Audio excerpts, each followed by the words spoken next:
Good evening, everyone. Good to be here tonight. How's everyone doing? Hopefully you folks are doing well out there. Let me know if the audio is good. I feel like I never touch it, but I feel like it always... Hey, there you are. I see you. You're here. I see you. How you doing, Garrett?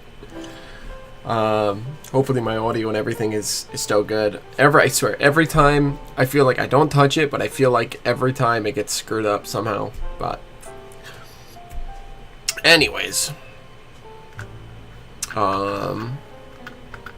Okay. Anyways, yeah, so Scott, Garrett, it's great to see you guys. How are you both doing tonight? Hopefully you're doing well. Garrett, I know you were you were breathing some funky air as you were doing some painting. So hopefully it's not gotten into your brain too badly.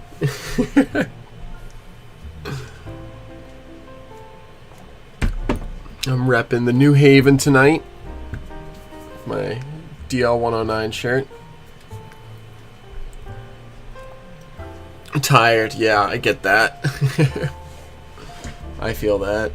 Let's see, I think this is just a touch. We'll try doing that. That seems like it might be a little bit better.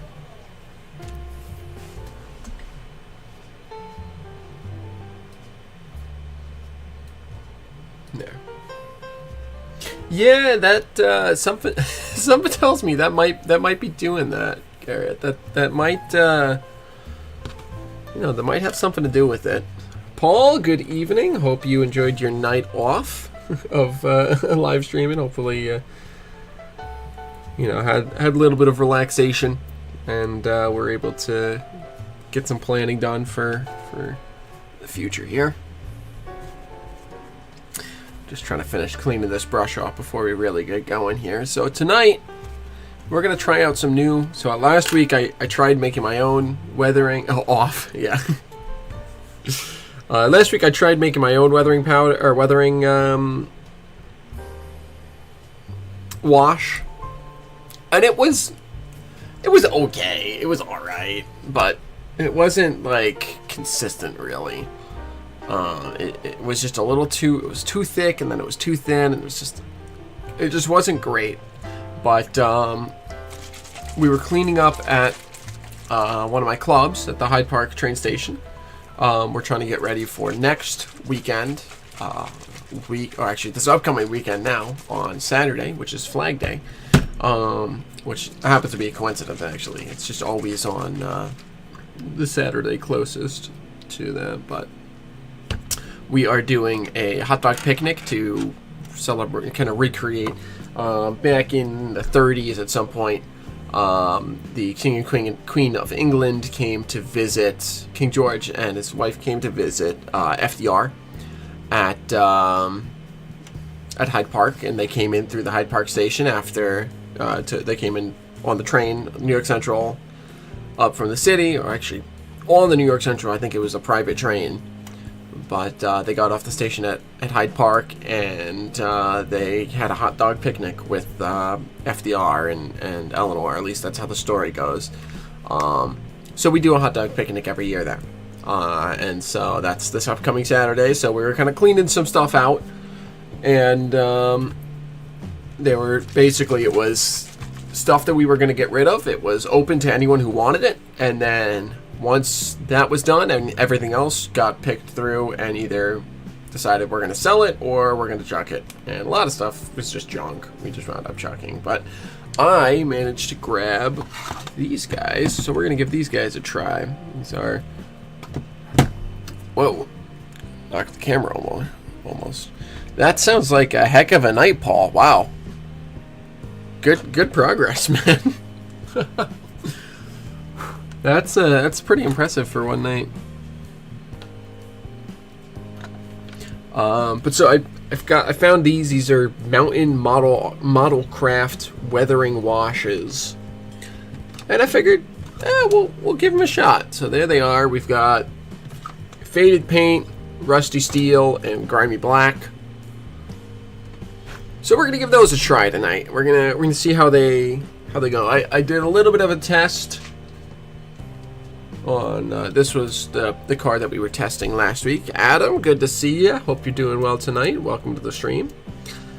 So I tried just with the faded paint on this car, and it came out all right. Let me get the some of the glare off. I can't get the glare off, but it's slightly faded. So that's the side that we did our weathering wash on last week, and it's pretty good with the fading. I'm especially in the camera there. In person, it's still a little bit off, but on the camera there, that actually looks really nice with the homemade wash plus the fading. Touch of paint. It's done on Fingerly 201. Nice.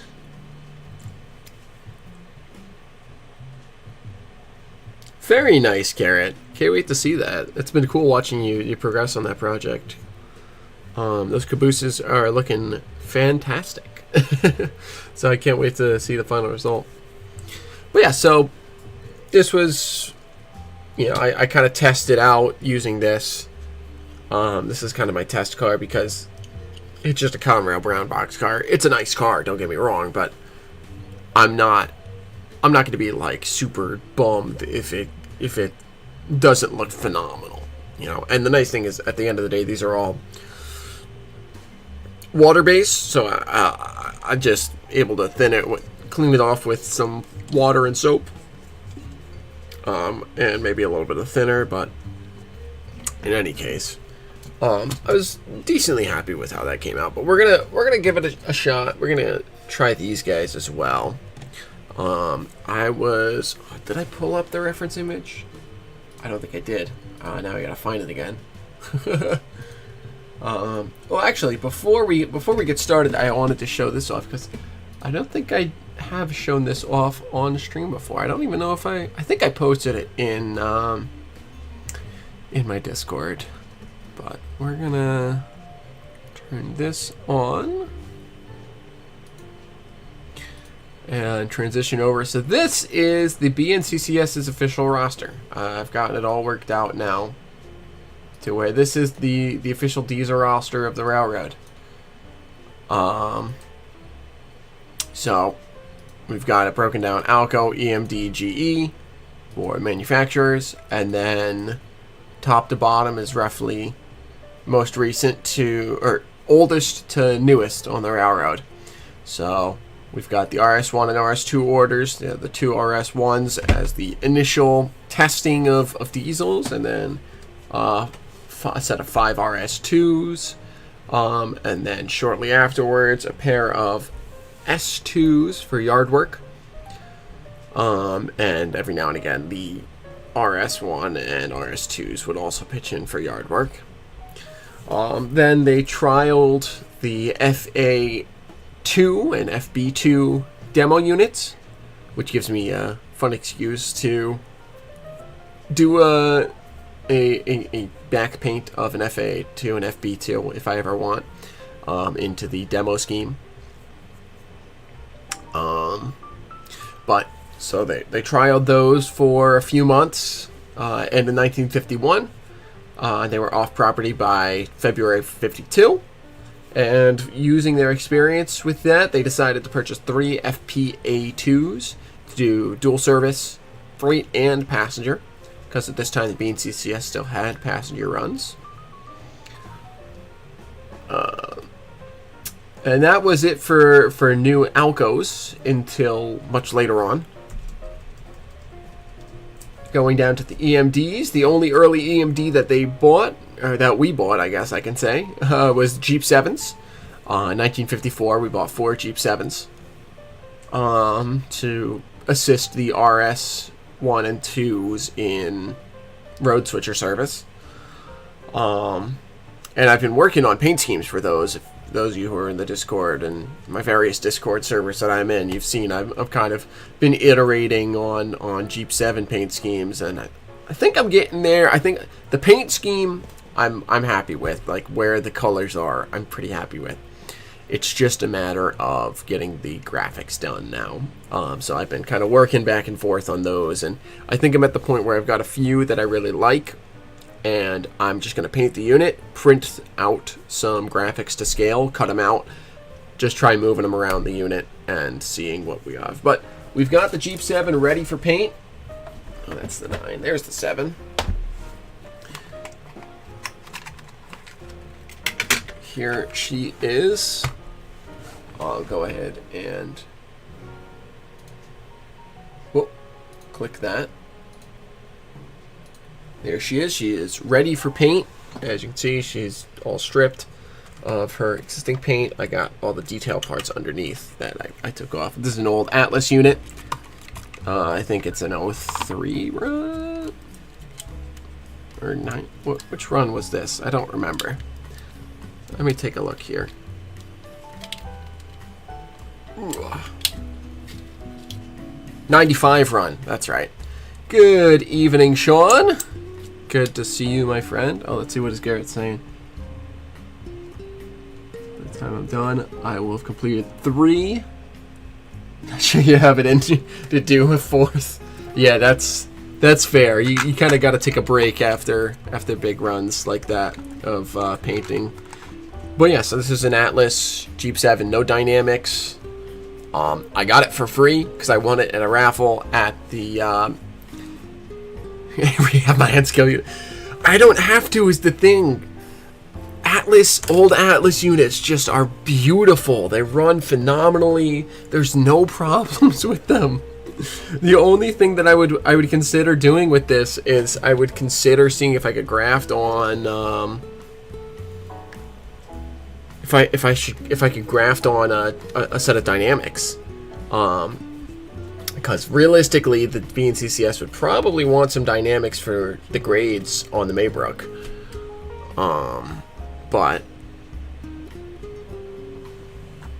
you have a few from 95 in the room. Yeah, I haven't had any problems with older Atlas. I haven't, whether they're Kato drives or Atlas drives. I haven't had any issues. They're just phenomenally. After like 1990, they just figured out how to make N-scale locomotives run well, and it's just been great since. But so this is ready for paint, sans maybe looking into seeing if I can graft on some dynamics. But if I have one non-dynamic unit, I think I would be okay. But so I'm gonna get this painted. You know, maybe this is a yard only unit to help out with the S2s. Who knows? I have to figure that out. But I got it for free, so I'm not going to turn it down. Like I said, I won it in a raffle at the Winterfest 2025 at the Springfield show back in January. With the Winterfest is the Northeast N-Track / T-Track convention sort of thing that they hold. And so free unit is a free unit, so I took that on as a big W. And so now I just got to get it painted.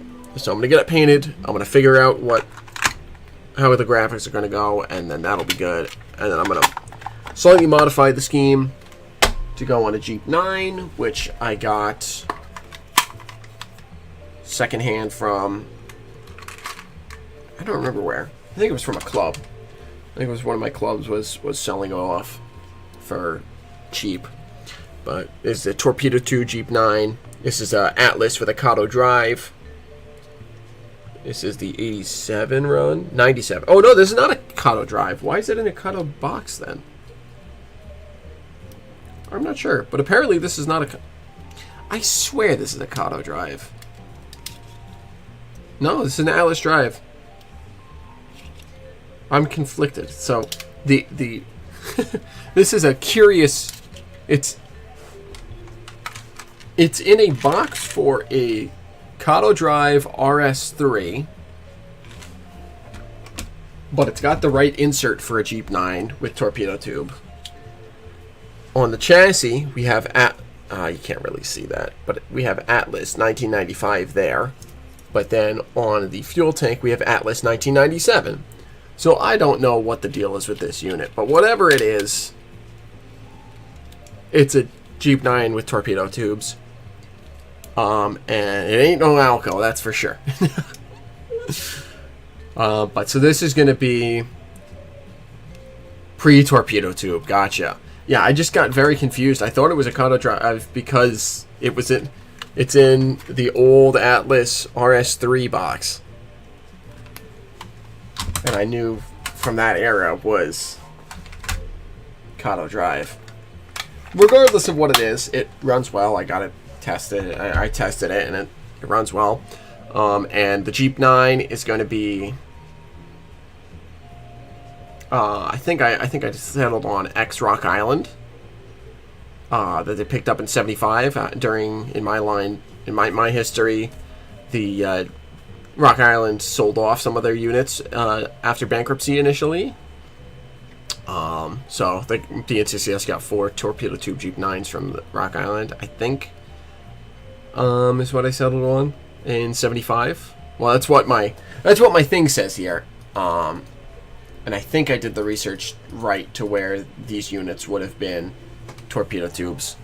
But in any case, that's my story. I'm sticking to it. That's what it comes down to. And so that I'm considering a modified scheme with some updated graphics. Ray, good evening. Rainy Syracuse. Yep. Good evening here from rainy Wappingers. Just a rainy New York evening. But good to see you, Ray. Glad you're here.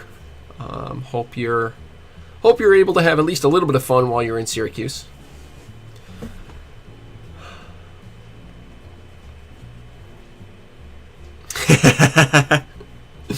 Yeah, I'm sure that these units are geared for speed. I'm gonna have to CV them way down when I get decoders in them. You know what I was thinking of? I think I was thinking of I have a, you know what it is? That's what it is. I have a Jeep 9 painted for the New Haven. That's a Kato drive. That's what I was thinking of.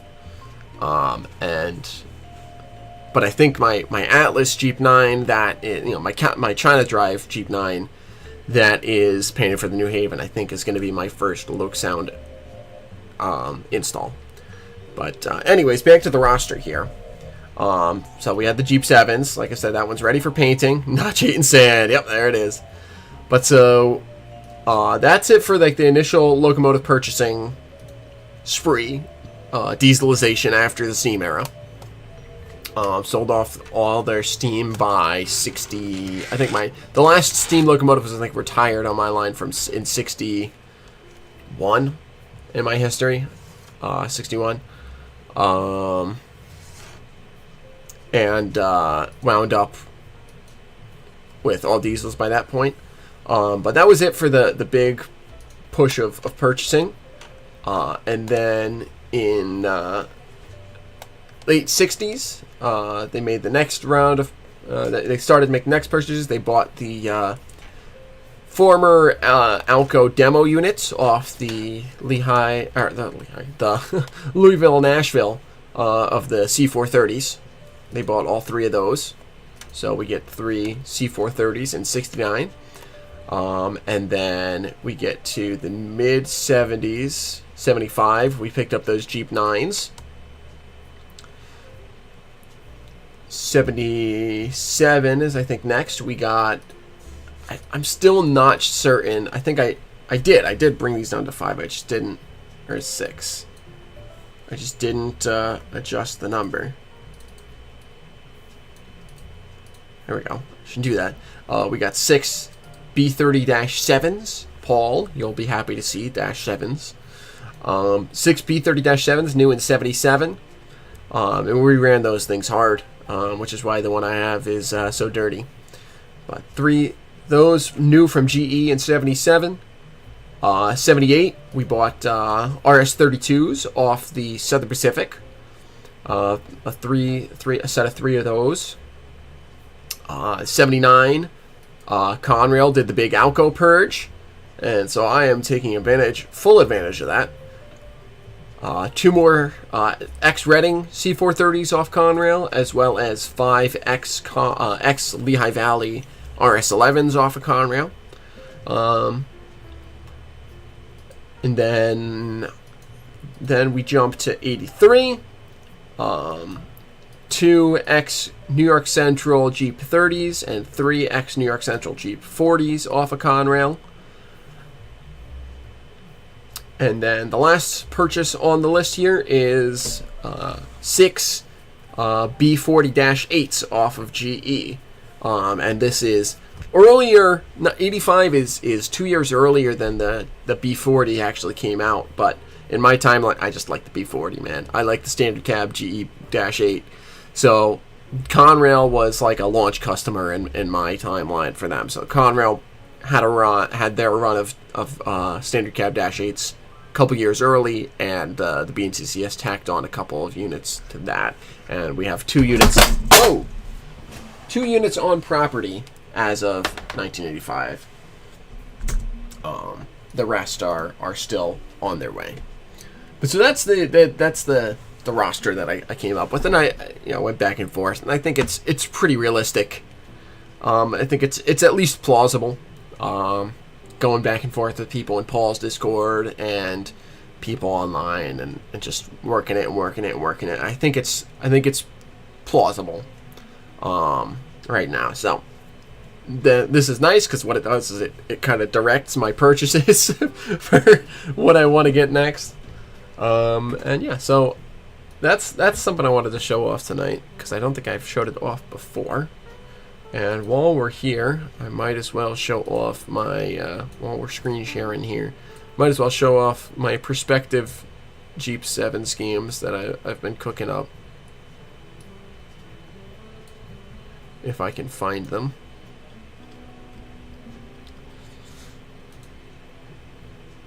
Let's see.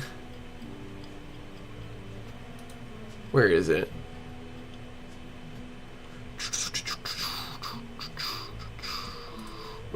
Let's see. I need to grab this from here and open it there.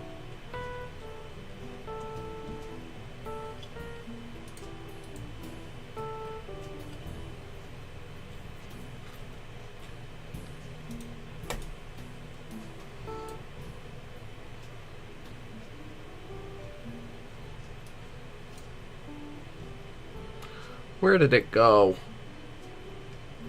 Why am I not seeing it? I know I have the folder right here.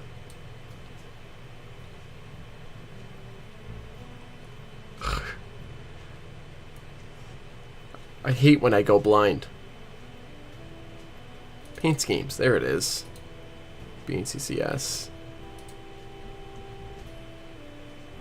Now I have to open it. I'm in rare form tonight, folks.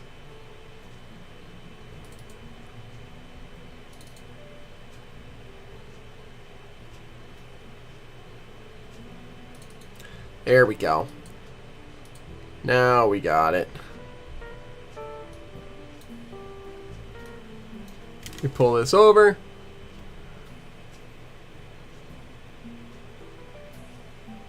Three bear with me's. Fair enough. Although one of my bear with me is kind of in the context of what it is, which is that my railroad was able to take over the New Haven. So that's one of my bear with me's. I guess the second is the -8 thing. So Jeep 30 through 70 Max and GE B23s through AC 44s. Very nice. Very nice.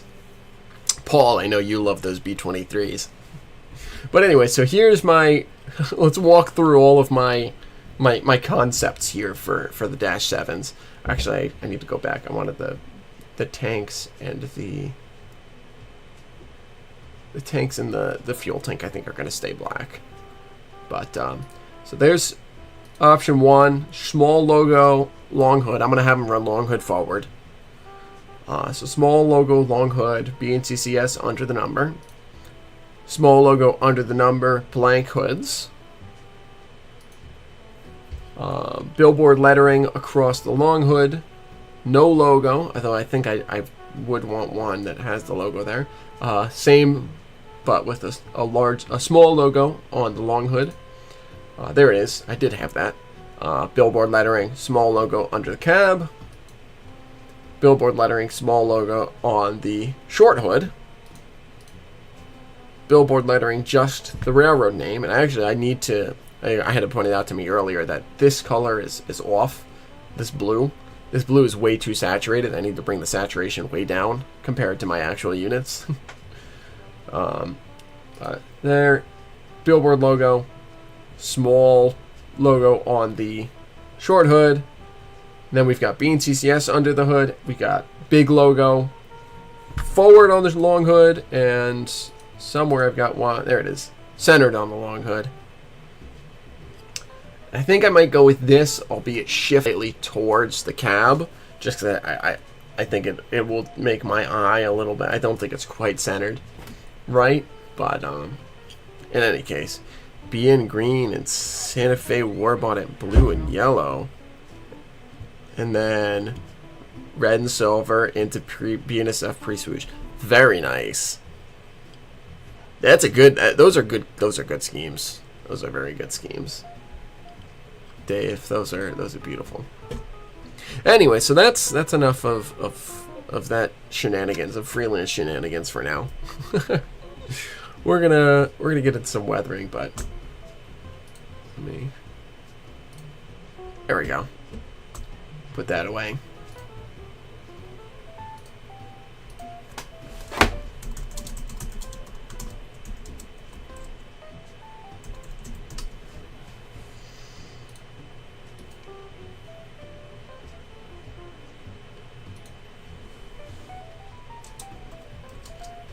Just pull up. Where did I find that reference image? There was a nice reference image that I found, I thought, of one of these cars.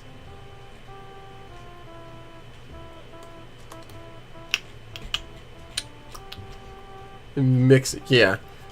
That's kind of that's the reason why I chose 75 to 85 is because you got such a mix of schemes. You got everything from New York Central and Pennsylvania, and all the pre-big merger railroads all the way through Conrail and Erie Lackawanna in the middle there, and Penn Central in the middle there.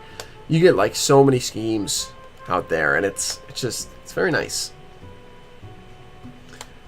So that's kind of why I zoned in on my era. Although I've had thoughts of pushing forward. I've had some thoughts of pushing forward by about 10 years to 65 to 75, but I think I'm in the right era for what I want. So we're gonna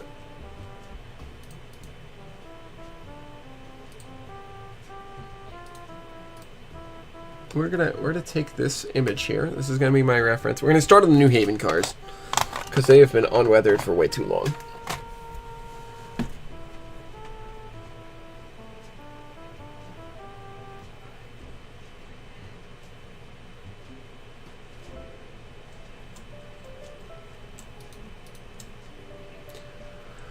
So we're going to grab that photo here.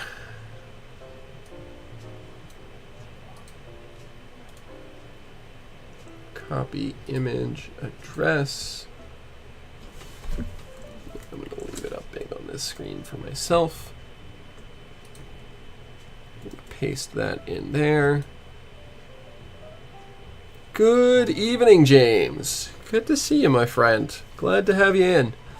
You got here just in time to see the weathering process begin. So we're gonna kind of aim roughly. We're gonna use this as kind of a starting point as far as the weathering goes.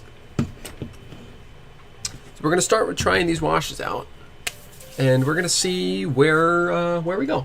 So we're gonna start with this faded wash. I had some success with it on the brown, but I don't know. We're going to see how it goes. So with the wash, assumption, and how I kind of figured out how to use it before is I'm just going to kind of liberally apply it across the body and generally pull it downwards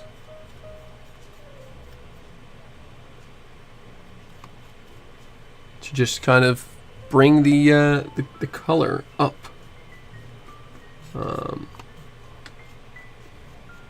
Now I might experiment on the second car a little bit with adding in just a little bit of green. Where's my color wheel? Green is the no, blue. Blue is the opposite of orange. Yes, I might experiment with adding a little bit of blue powder in on the second car here. But nice, James. Hope you guys had a good good stream tonight. I know I'm enjoying myself here tonight. It's always enjoyable to hang out with you folks. Someday I gotta get to tuning into your guys' stream, James.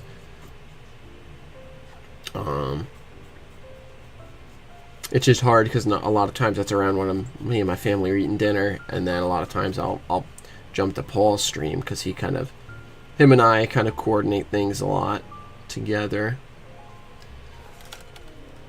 7 p.m. Yep. So maybe one of these weeks. This would have been a perfect week to do it, but I was eating dinner around that time, and then I was on the phone for a little while. But tonight would have been the perfect night to do it because Paul was taking the night off. I should have. Oh well. All right, well, we're not gonna jump to the second car yet. I want to see how this turns out. What I am going to do is I'm going to jump to one of these Penn Central cars as well. I'm going to do the Atlas one first, I think. This is another car that I won for free at the raffles. Actually, I think this one didn't win at the raffle. I think this one I won from taking second place in the rolling stock contest at Winterfest. But we're just going to do the same thing. We're just kind of liberally apply coat of this fading across the whole body of the car.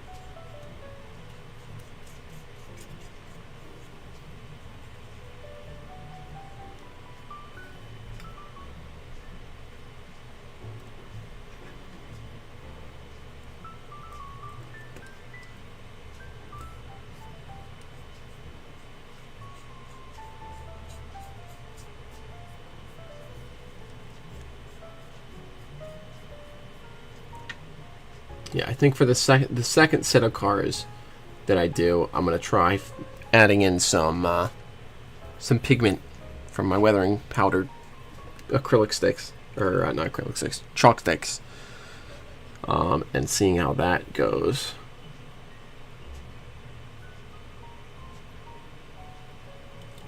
I think that might get things a little bit more realistic. Let me wipe this off. So I can just kind of pick up a little bit of this excess from around things like the seams and especially the grabs here. Let me bring the camera in just a little bit closer for you folks to see what's going on here.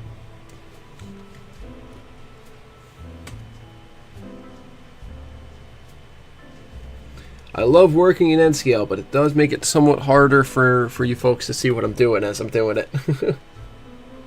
I wouldn't give up N-scale for the world.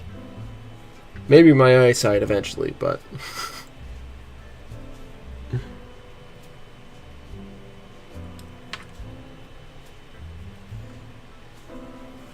Oh, that's looking pretty good. So we'll let that settle for a little while, and then I'm gonna try out adding a little bit of pigment in on these other cars. We're gonna try excuse me. Oh goodness, excuse me, let me take a sip of water here.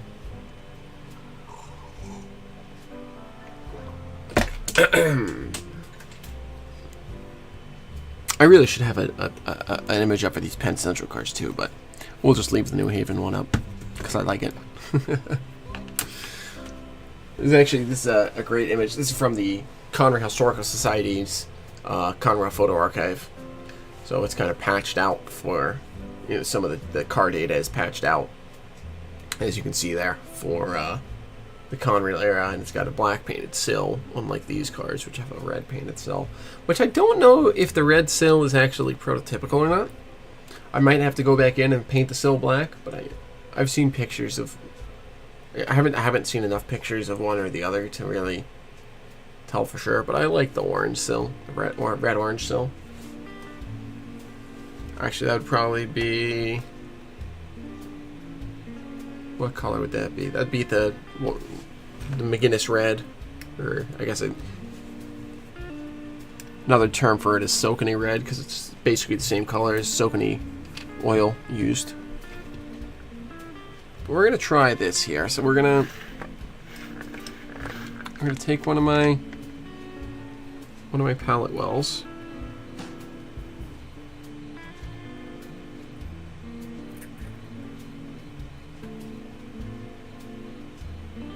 We're going to put 1 pipette worth into my well here. There we go. Then we're going to shape just a little bit of blue in. And we're going to see how that goes. We're going to give it a shot. Cause I don't know how this stuff works. I don't know if the pigment will even mix in well.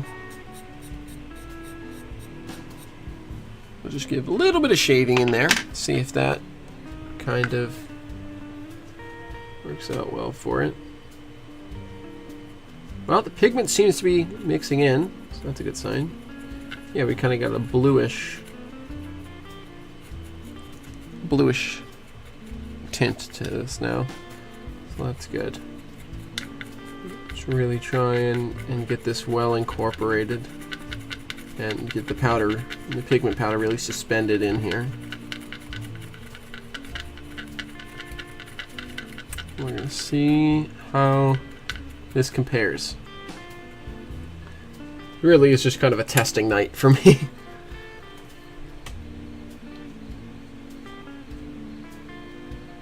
Kind of just bringing you folks along on the ride.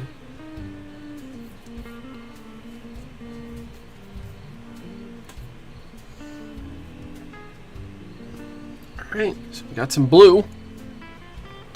Let's try and get some fading going. Oh, it's a little thicker, which makes sense. I've added some powder.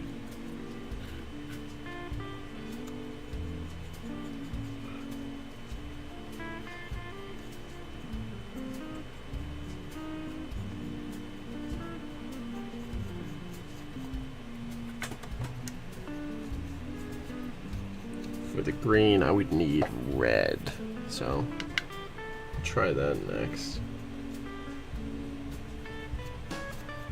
If I can get these faded down, this one and the other Penn Central car faded down, then I can go from there. Hopefully onto back to the two that I did just the regular fading on.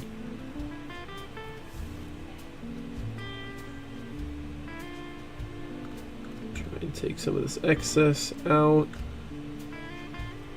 Want it welling up, but not too much, I think, is the key. You don't want to overdo things.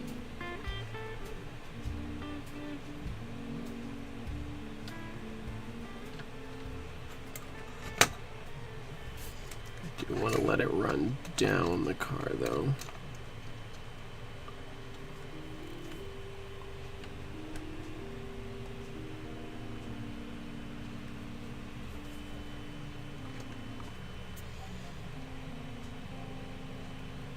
Yeah, that looks pretty good.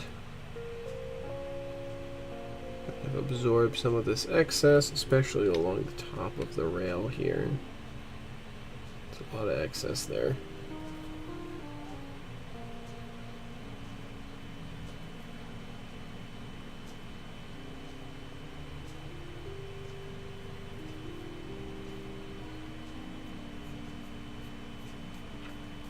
Just do some downward brush strokes just to get a little bit of directionality to this. There we go.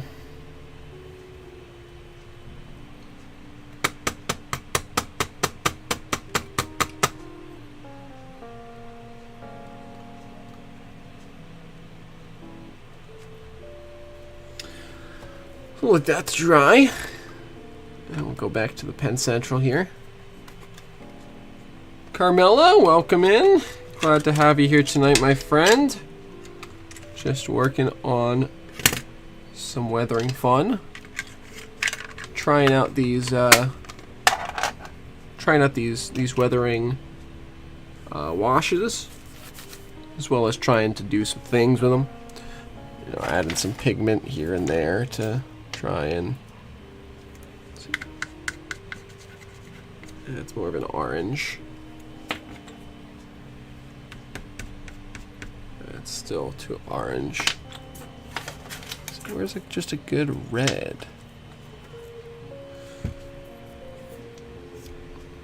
That's pretty good red. Go with this. So we'll take another. Let me rinse out another well real quick. We'll put a little red in. That in, grab my big paper towel. Or my, okay, that'll do.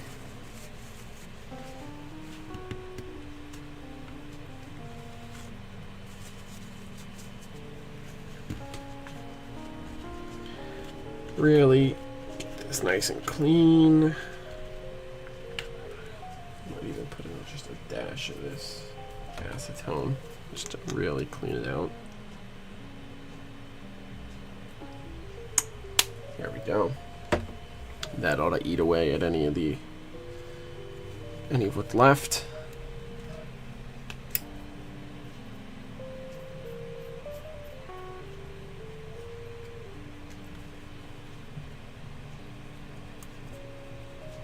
I gotta really give this palette a good deep clean. It's been too long. So normally I use the other palette because I don't need that many colors, but that one's dirty now too, so it's definitely time for a good deep cleaning of this palette. Give it a quick rinse and acetone to get some, you know, get everything lifted a little bit, and then a good scrub down.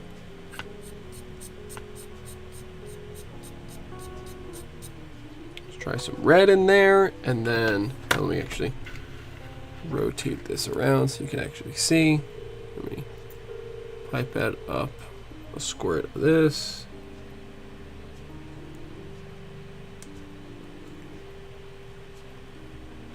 There we go.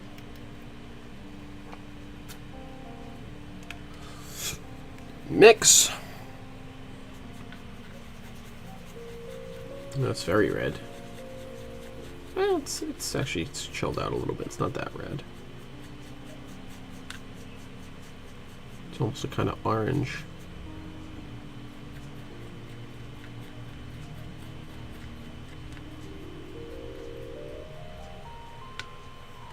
All right, let's give it a shot. See what we come up with.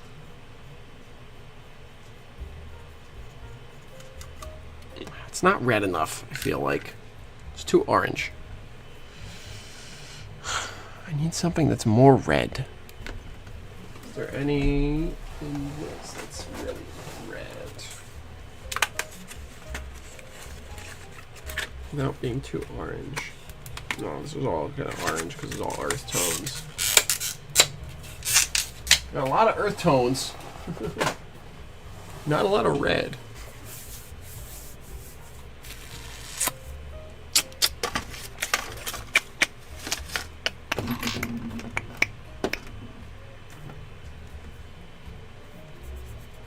It's very orange. I think I might just try adding a little more of this red.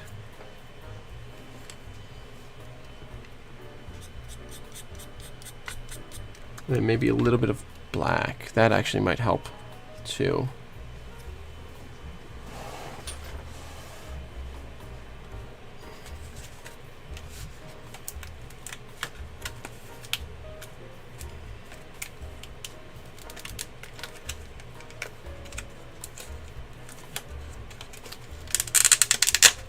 I'm trying to use this color theory thing.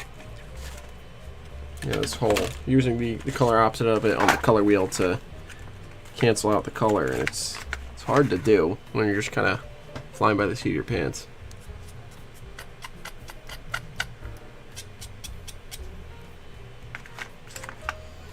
try a little bit of black in there. Let's see if that dulls it down to a more of a red. That's a little more red. Yeah, there we go.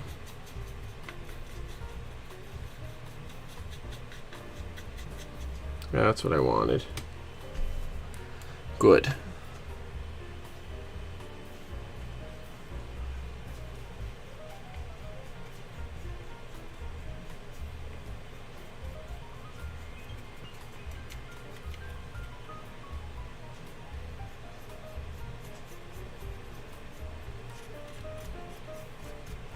Oh yeah, that's working well. Wow, look at that.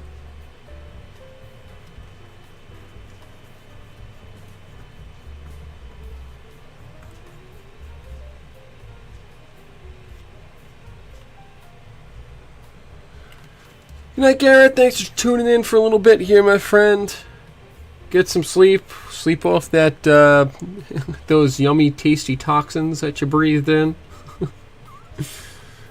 And see you around, man. Good luck on those caboose.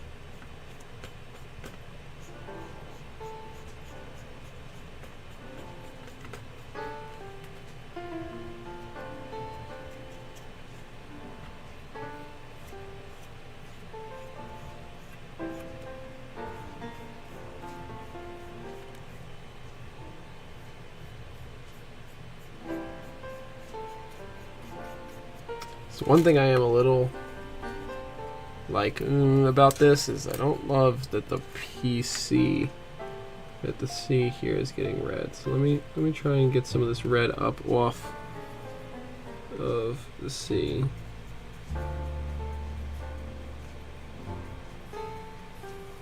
There we go.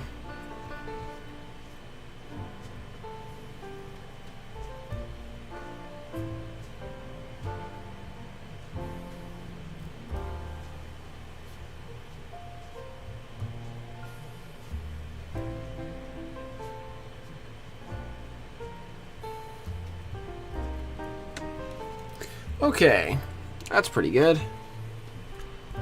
So now we've got four faded cars here.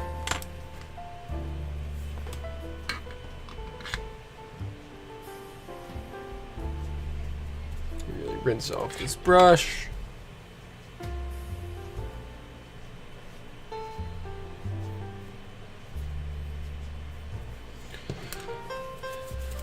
Let me give this a good.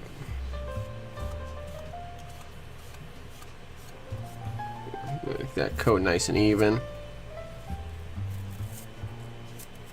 Okay, so that's pretty good. Let me do that to this too.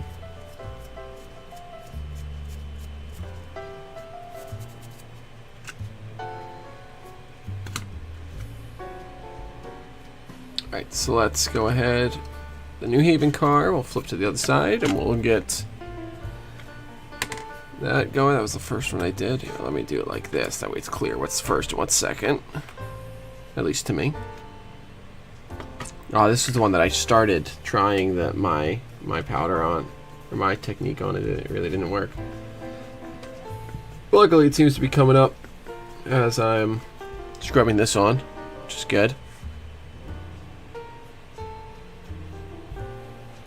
Just putting on a coat of this powder, or not powder, wash. Brain work.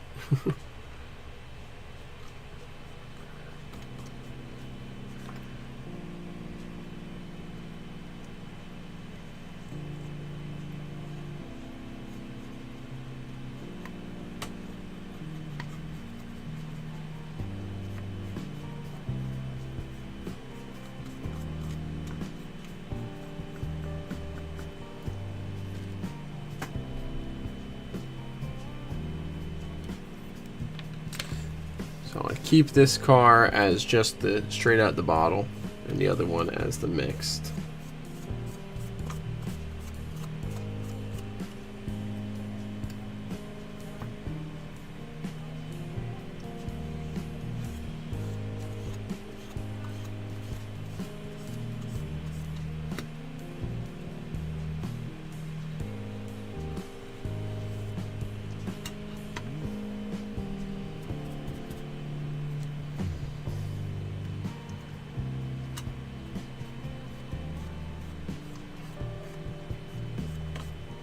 So it's a nice even coat across the car. We do the ends while I'm at it.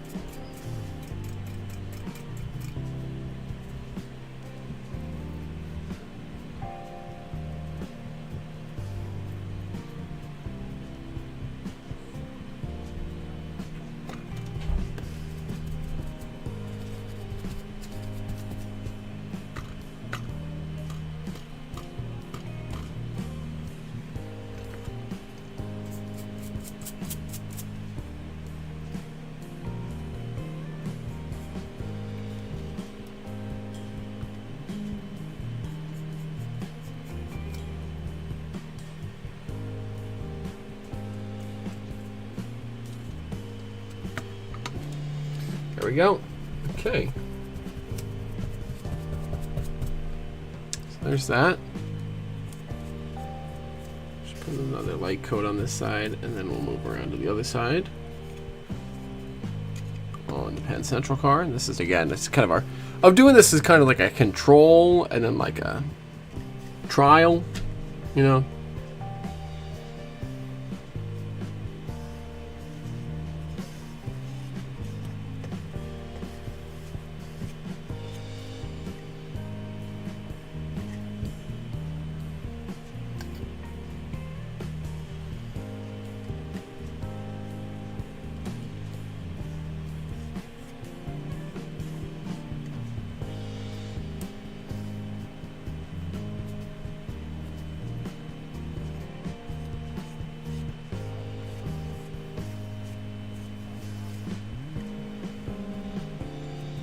There we go. Now we're making some real progress.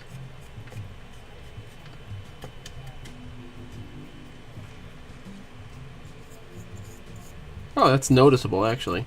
I like that.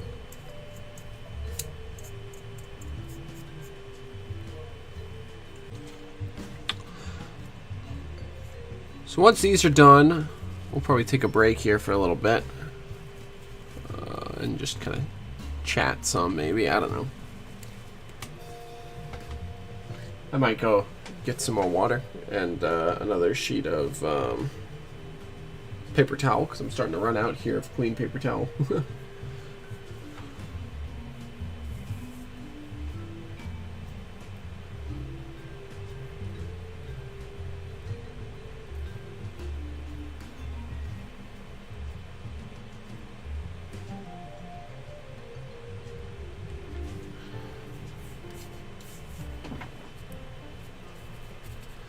Okay.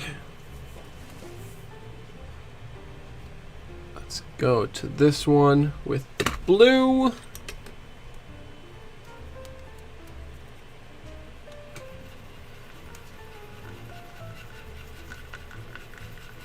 Really make sure it's nice and well incorporated still.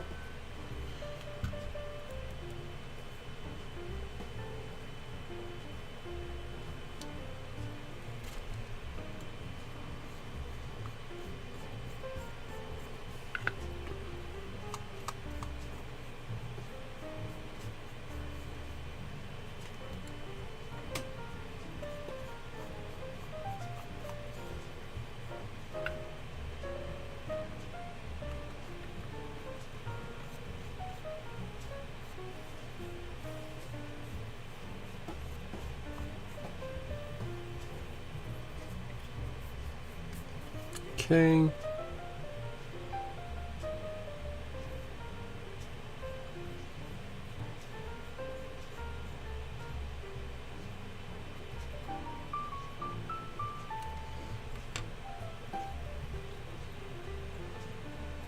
Pick up some of this just excess around here.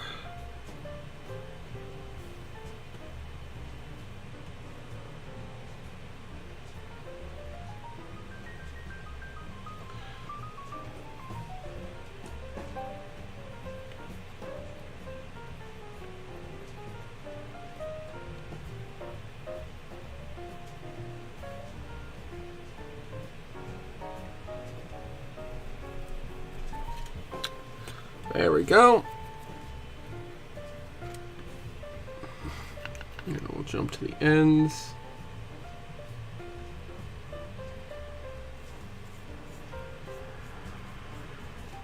I think definitely on this one. I think this is a little better with the color in there, with the blue in there. The other one I haven't quite decided yet. This one I think definitely looks better with the blue mixed in. That color theory thing, man, it actually works.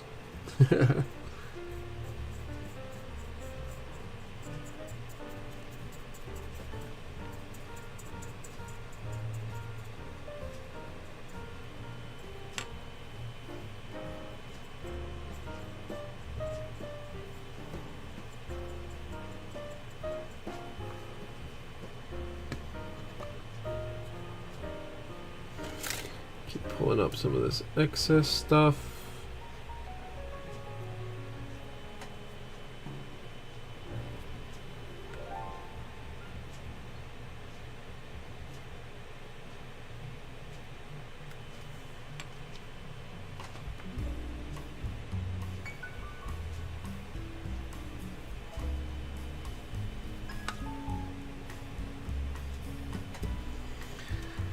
There we go. And that just leaves the one that needs some red on it.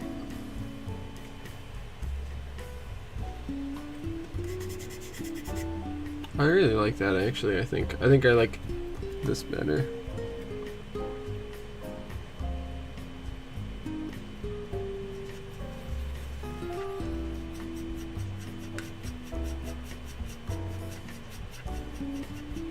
Really mix this in, get it well incorporated. Blend it up. Put this down in working view.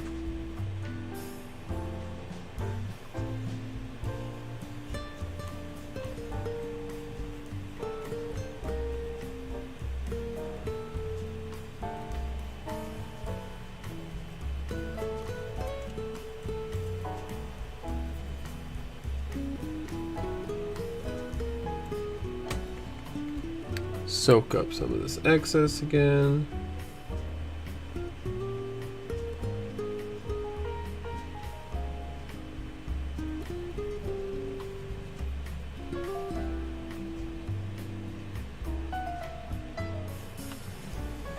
Alright, let's get some more in the brush.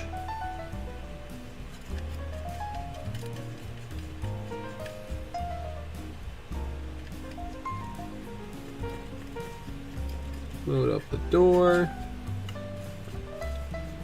Load up the right side of the car here.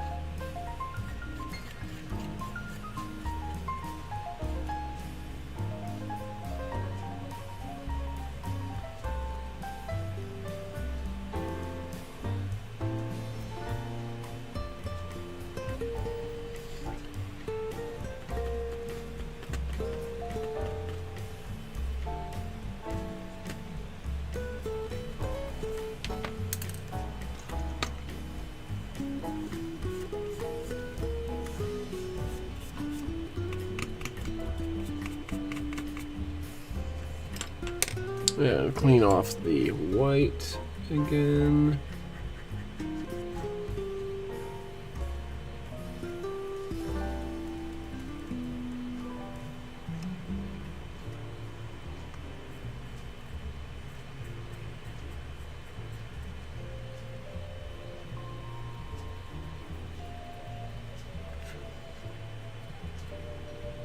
There we go.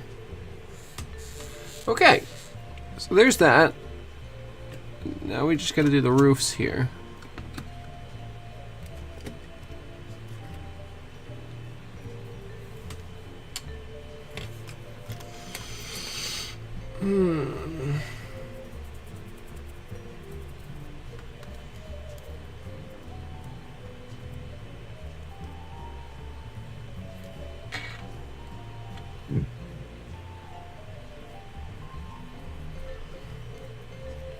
Alright, start with just the straight white.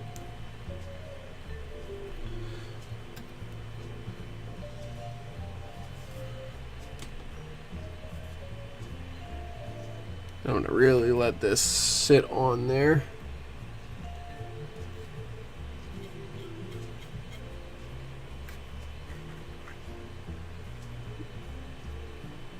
Really flood the roof here. Because in theory, that's the place that would get the most fading, right? It's got the most direct sun exposure.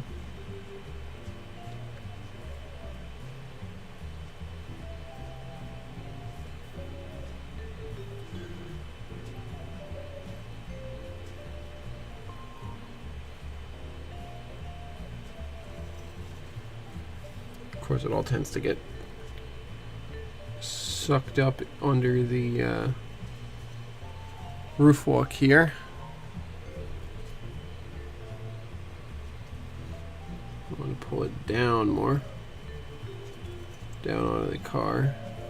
There we go.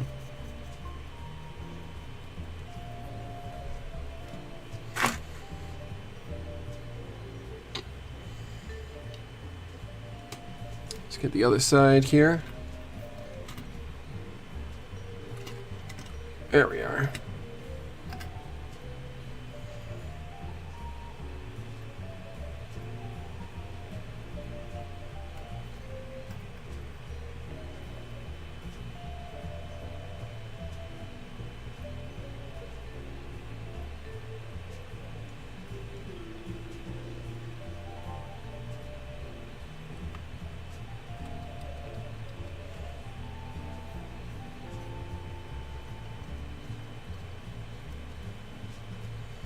I will let that sit.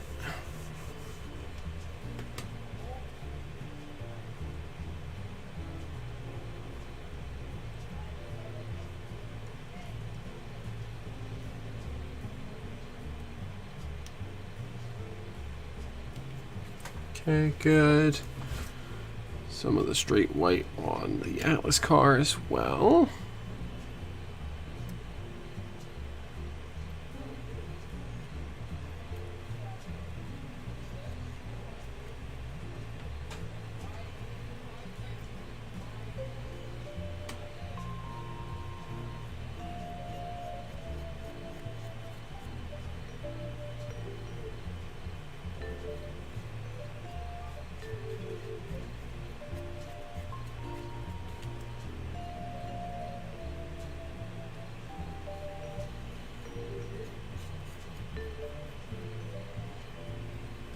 There we go.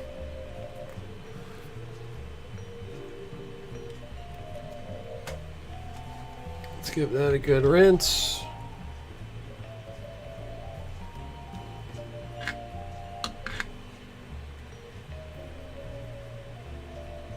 Yeah, I'm definitely gonna have to go get a nice clean paper towel here once I'm done with these. Let's do the blue.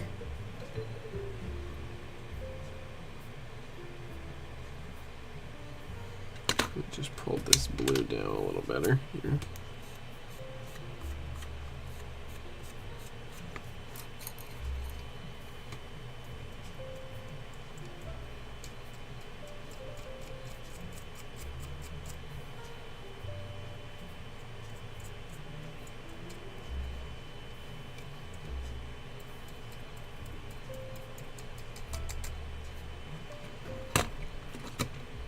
All right, blue.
There we go. And that just leaves red here.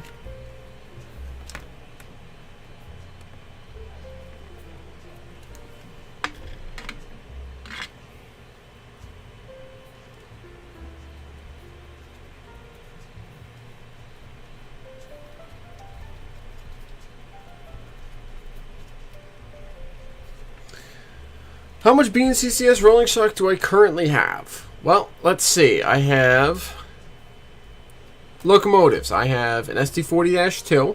That's something I skipped over on my roster, by the way. I have two. The BNCCS has two SD40-2s that they're trialing and are off property by 85 because they decided they just don't like them. But they bought them for a few years to try them and then they sold them on. But so I've got one SD40-2 painted. Got one B40-8, one B30-7. I've got an RS1. I've got an MP15 DC. I have an F3A and B that are going to get probably sold because I decided I don't want F3s. I'd rather have PAs or FAs rather. So that's 5 plus an F3A and B that are going to get sold on. 5 locomotives.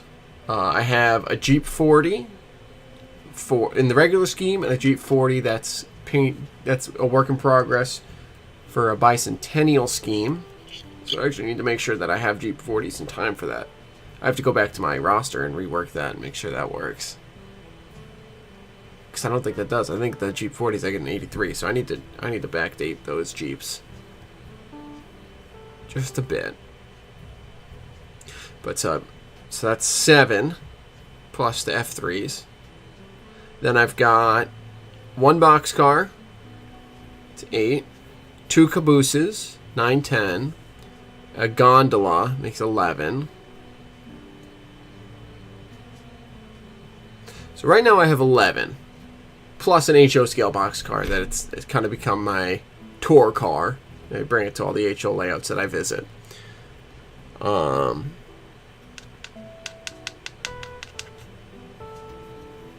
that's it for now. I'm going to be getting once I want to do a big order of decals. Not big, but relatively big order of decals for 4 or 5 boxcars and a couple locomotives, and I'm going to do all those decal order all at once probably. But that'll be my next big push is getting some rolling stock out there, getting some boxcars. I want to get another couple of Gons. And then I might get some flat cars, some TOFC flat cars. But I haven't decided on that yet. So, that's how much BNCCS stock there currently is. And I'm unless you count...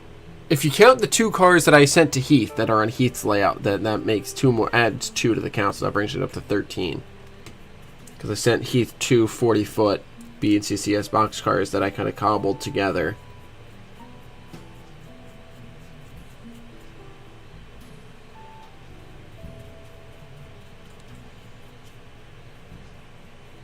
I almost forgot about those.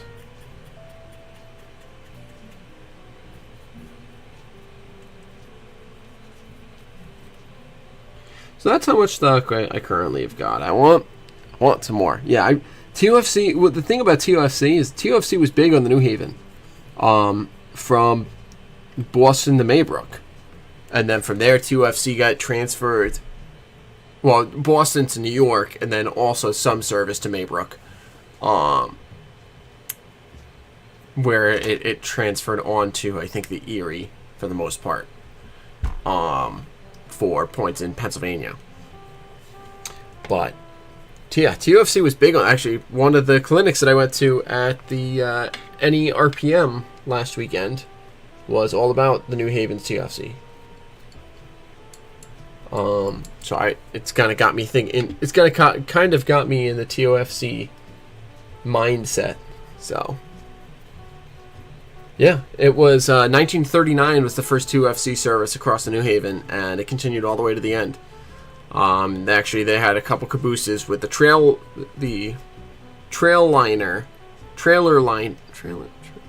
something like that, trailer liner or something like that service decaled on there that were basically a captive service for them. Let me see if we can pull up a picture of that real quick. New Haven trailer liner caboose images.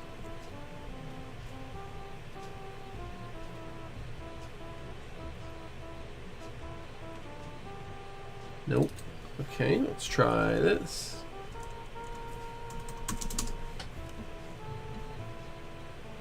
There it is, trail liner.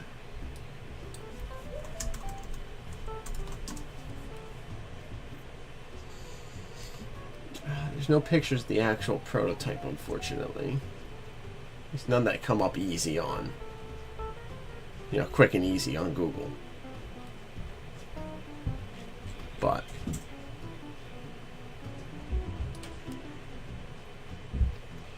here's what the scheme looks like.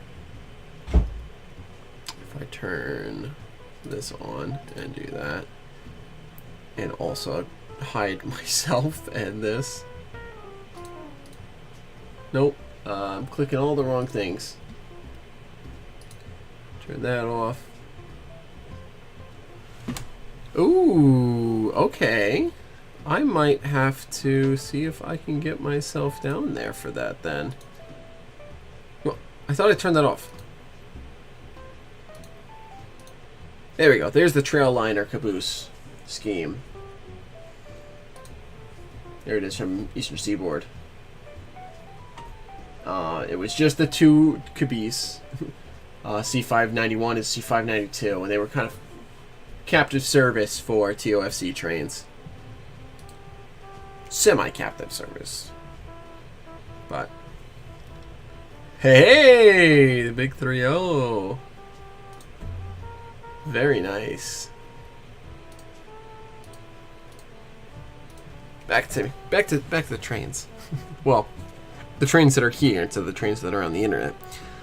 Let me see. Let me look at my calendar real quick and see if there's anything going on around there. There should be.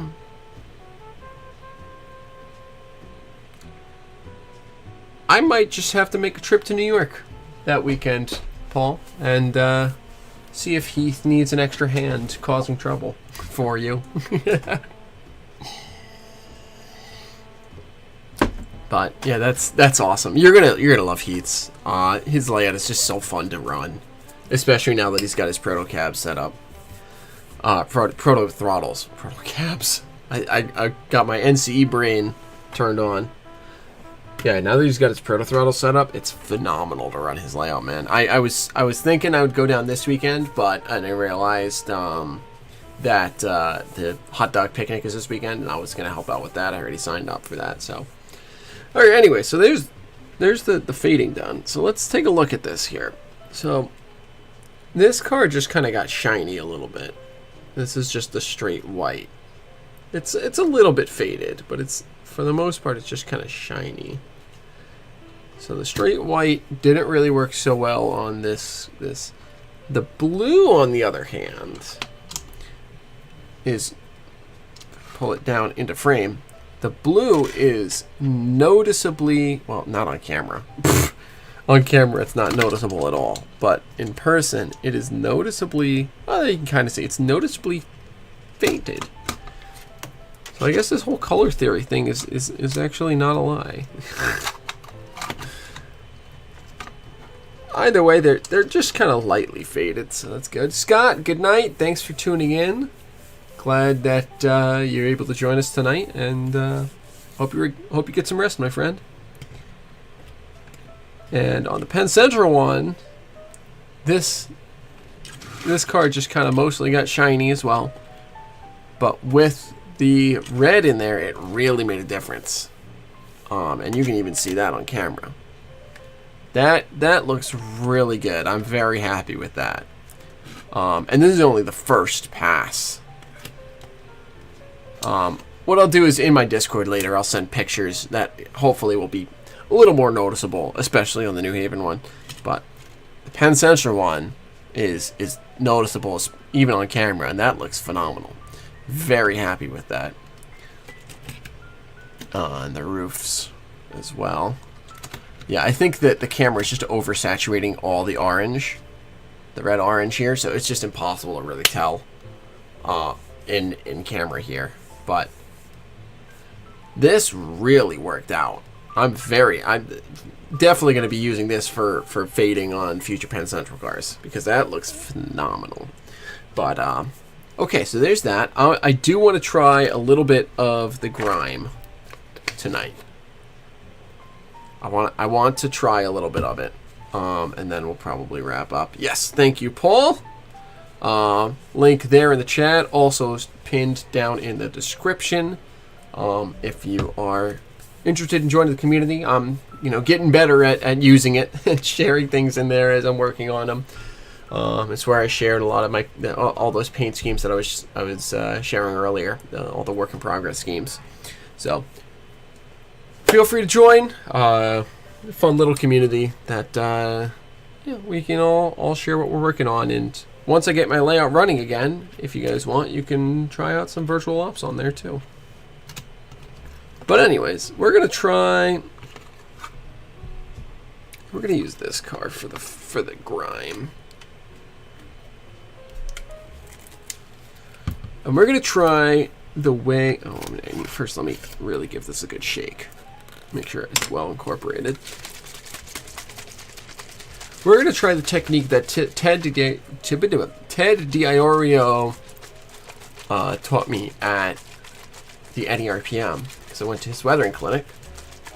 Because I always like to see how other people do their weathering, and there's always something to pick up. And he taught me all about washes, which is why I've been on this kind of wash train the past couple weeks.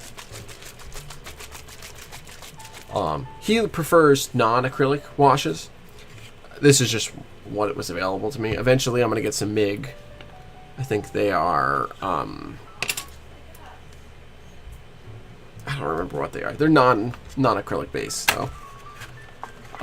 And they have more working time.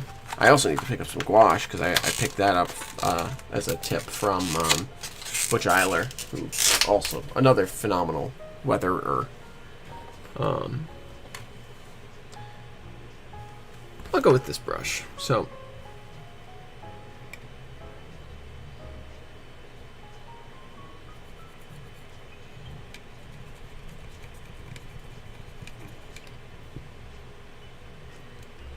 alright, let's try this out here. Let's just see what we get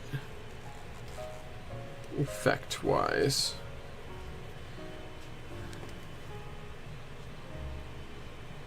This says grimy black, but it's really more of a gray. But blue to fade down the red, yeah.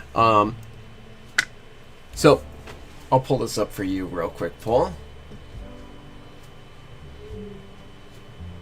This is what I use as kind of my reference when I'm color theorying. Turn that off. There we go. So this is the color wheel. You can find any number of color wheels on Google. This is just the one that I settled on because it's got a lot of different kind of shades. But generally, if you want to fade something, you want to use something opposite on the color wheel. So if I'm trying to fade like an orange, I want to go across the color wheel to a blue to fade it out. Or if I'm trying to fade a green, I want to go across the color wheel to a red to fade it out. And that'll work whether you're using washes, powders, paints, airbrush, brush, hand brush, whatever. That's just color theory. That's just how colors work. Opposite side of the spectrum, not opposite side of the spectrum, but opposite side of the color wheel will fade out the color.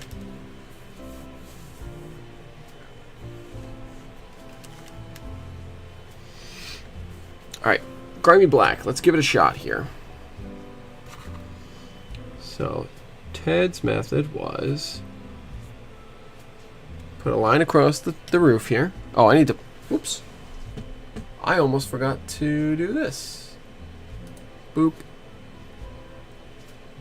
Boop. I'm sure you guys would have... You would have caught me if I had gone for too long without doing that, but... We do a line of this across the top. And then pull some lines down the side. I'm going to pull them down on where the ribs are. Especially around this here.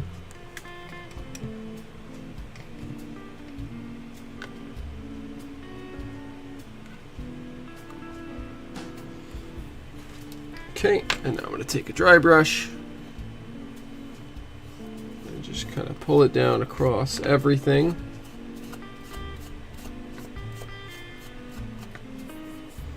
Well, it's not a bad effect there. I really think grimy black needs more black pigment, is what it comes down to here.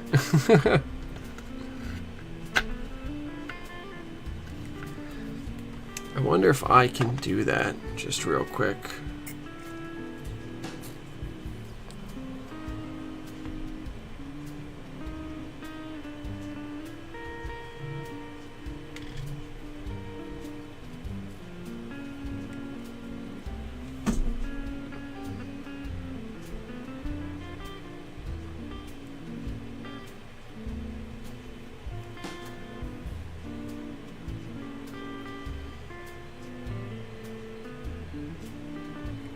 Yeah, grimy black out of the bottle here is more of a grimy gray, which is fine, but it's not what I want.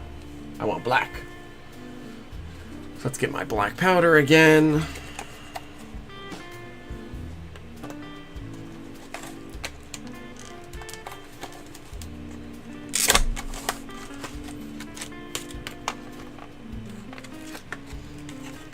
Let's just shave a little bit of this into that. Try to not work behind the reference image.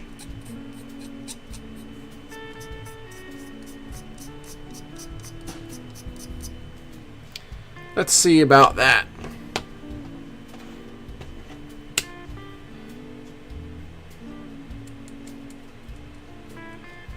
See if we can turn this more sooty.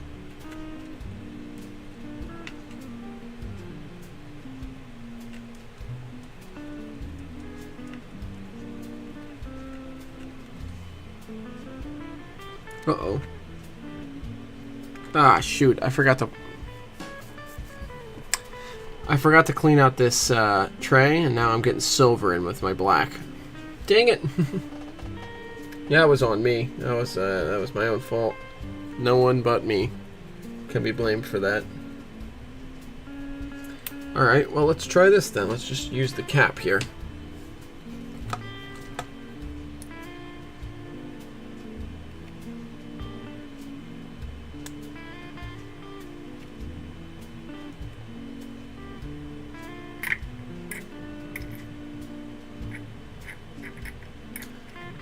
Yeah, no worries, Adam.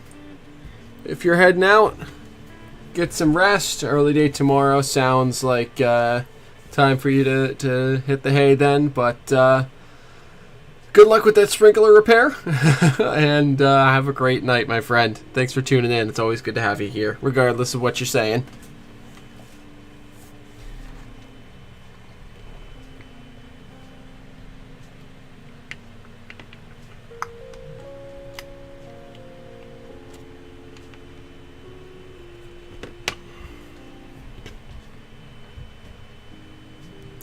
Yeah, oof indeed, Paul.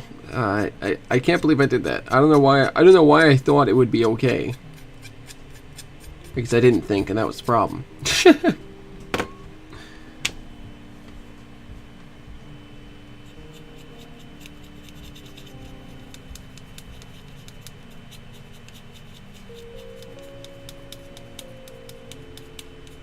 Well, it's a bit darker.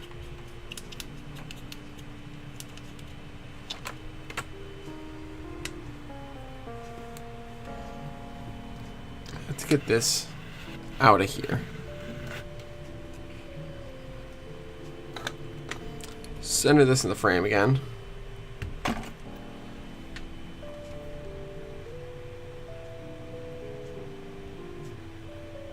It's a little darker.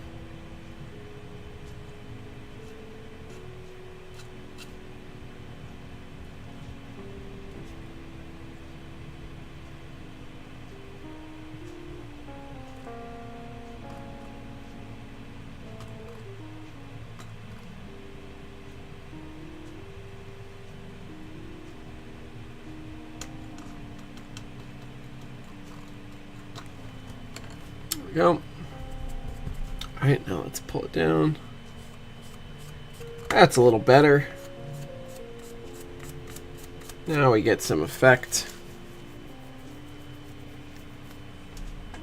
I don't know how much of that you can see on stream. Not much, because it's getting just blown out. I wonder if I turn this way down. Ooh, you can kind of get it. You can get it a little bit. You can start to see what's going on here. Of course, now I can barely see. I gotta turn it up a little bit. We gotta find a middle ground. Yeah, let's try that.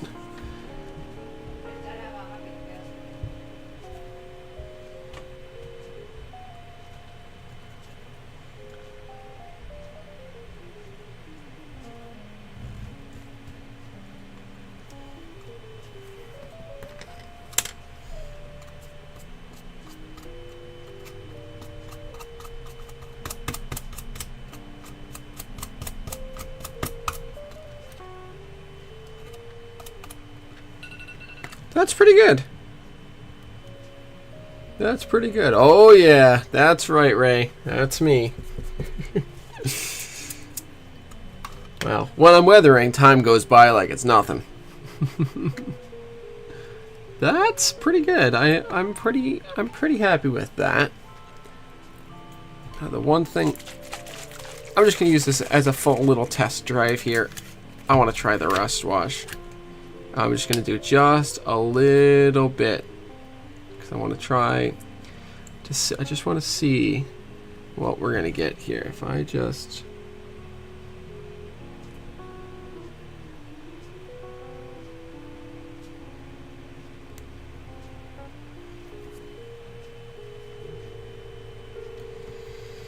Oh, absolutely it does, Paul. And for me, that's all that weathering is. It's a lot of fun.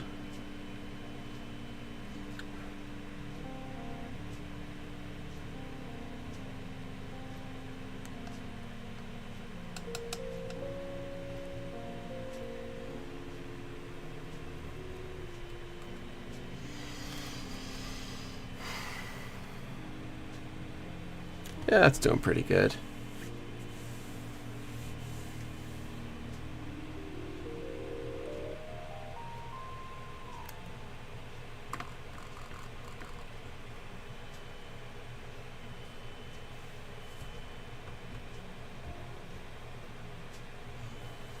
Oh boy. Sounds like it hit you, Ray. Hope everything's alright. Paul, if it's, I don't know if it flew through your area already or if it's on the way, but if it's on the way, be safe, man.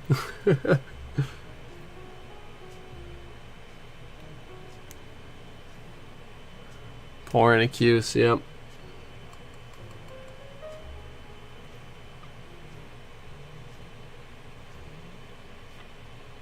Okay, so I kind of like what's going on here with this NH now.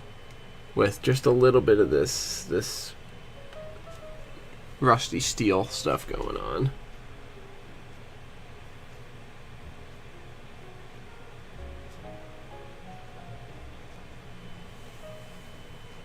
Missed the heavy bit. Oh, that's good. Yeah. Heavy storms can be pretty scary.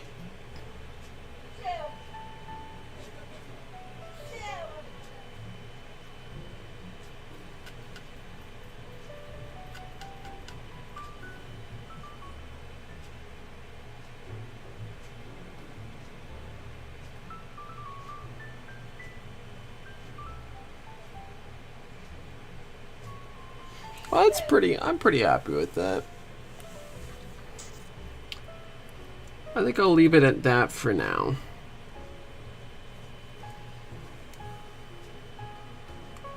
That'll be it for my trial run of these, and I might pick this back up next week.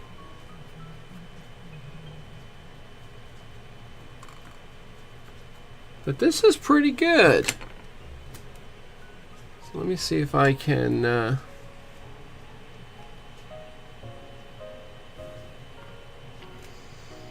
of course, it looks way blown out on the screen here. The saturation is way up on this orange for some reason. But I'd say that looks suitably, kind of dirtied down without looking all busted to pieces like a lot of the cards that I do are. I'm trying to find balance here. I always love my rust buckets. Don't get me wrong. I'll always have a special place in my heart for rust buckets. They are a ton of fun to do, but I also want to be able to do stuff that's not rust buckets. So this is it's good for me. Oh yeah, that looks good. Good for me to learn, but I'll put pictures up in my Discord in a little while once I get off stream here, but I'm pretty happy with that. Let me see if I can just get a little bit more of this off. There we go. I'm pretty satisfied with that, so I think I'm going to wrap things up there. I may be the Energizer Bunny, but I don't have infinite power. Those two are good there. I'll put them up in the around the layout group and stuff as well, Ray. I'll post it around. So don't worry. I'll show you. You'll see them. But this is kind of the results of tonight. These two are definitely the favorites. These two just kind of got shiny a little bit, which is a little odd, and I don't know if it's the finish of the car that's causing the pigment to just kind of roll off, or I'm not sure, but clearly the pigment didn't sit on that. That's fair, Ray. I've been on it for almost a decade now, so I'm pretty used to it at this point. But for people who are just getting into it, I can totally see how it could be a little bit confusing. So no worries there. But yeah, I'll be sure to post at least these two up in there around the friends of the podcast group, and so I'll probably put them up in the N-Scale Weathering Facebook group, and I'll put them up in my Discord and a bunch of other Discords. So it'll be out there for folks to see in better quality than whatever this is. But I think I'm gonna wrap it there for tonight.